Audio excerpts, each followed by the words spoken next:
속물경제 소비자 TV의 이성구입니다.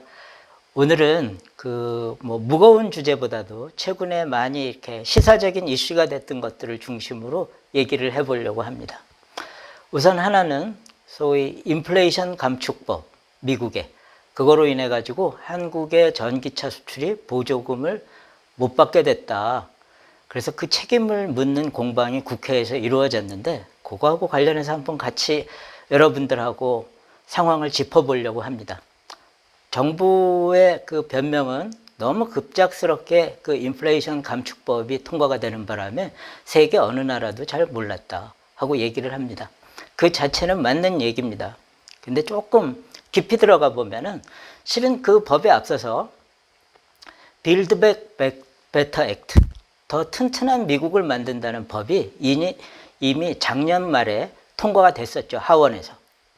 근데 그 법이 상원으로 가가지고 미국 상원은 지금 민주당 공화당이 50대 50이거든요. 그런데 이제 부통령이 한 표를 행사해가지고 민주당이 이길 수 있는데 민주당의 조 맨친이라는 웨스트버지니아 노래도 있는 그 웨스트버지니아의 상원의원이 반대를 했습니다. 왜 그러냐면 거기 석탄도 많이 나고 그러는 주인데 왜 전기차에다 이렇게 보조금을 많이 주냐? 자기는 반대다 아마 이랬나 보죠. 저도 그 내막은 잘 모릅니다. 근데 그 조 맨친 상원의원이 반대를 하는 바람에 법 이름도 바뀌었습니다. 빌드 백 베터 액트가 인플레이션 리덕션 액트로 바뀐 거죠. 그리고 그 과정에서 전기차에 주는 보조금을 줄이려고 하다 보니까 야, 외국서 만든 거는 주지 마. 미국에서 만든 것만 줘. 이렇게 됐던 거죠. 그렇기 때문에 그 바뀌는 과정이 워낙 빨라가지고 우리가 잘 알지 못했다 하는 거는 사실입니다. 그런데 실은 그 법안의 역사는 굉장히 긴 거죠. 뭐 한두 달이라고 그러지만 이미 바이든이 대통령 당선되고부터 부르짖었던 내용입니다.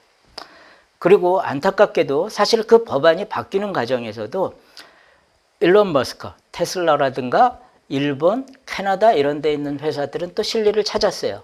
왜 그러냐면은 빌드 백 베터법에서는 바이든이 노조의 지지를 얻기 위해서 노조에서 생산된 자동차에서는 보조금을 더 주겠다 하는 내용이 있었는데 그 부분들을 빼버렸어요. 노조가 있건 없건 주겠다 이렇게 바뀐 거죠.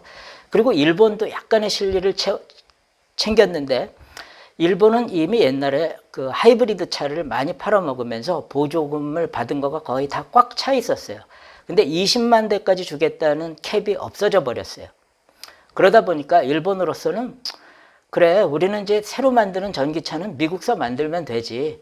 이런 거였고, 또 하나는 이 유럽이나 이런 데는 사실 미국 차를 많이 수입하고 있기 때문에 미국이 이렇게 나가면 우리도 뭐 보복할 거야 라고 나갈 수가 있는데 한국의 경우는 여러 가지로 다 어려운 상황이었기 때문에 실은 일본이나 유럽도 몰랐기 때문에 우리도 몰라 하는 거는 변명에 속하지가 않습니다. 그럼 제일 다급한 자기네들이 챙겨야 되는 거죠.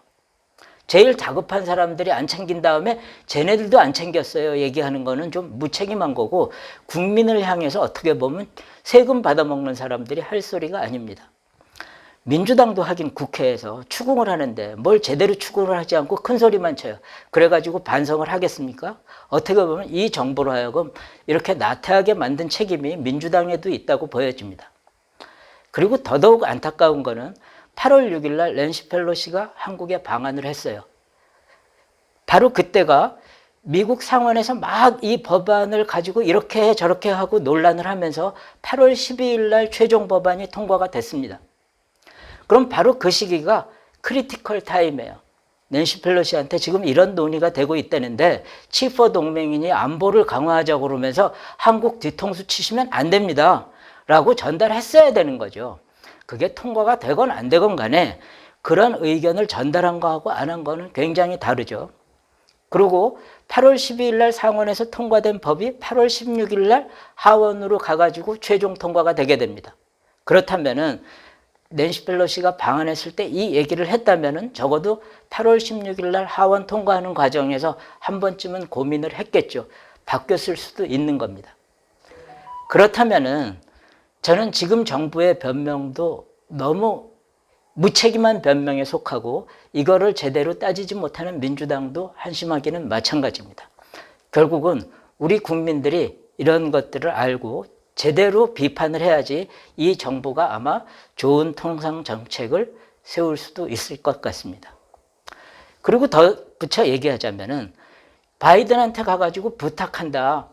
뭐 윤석열 대통령이 48초를 만난다 하는 거 가지고 해결될 일들이 아니에요.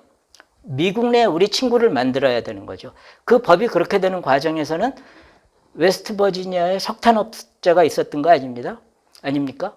말하자면은 만불을 비싸게 사야 되는 미국의 소비자들을 설득할 수 있는 능력, 커뮤니케이션 하는 기반을 가져야지 우리가 이런 통상전에서 승리할 수 있다. 이런 생각을 해봅니다.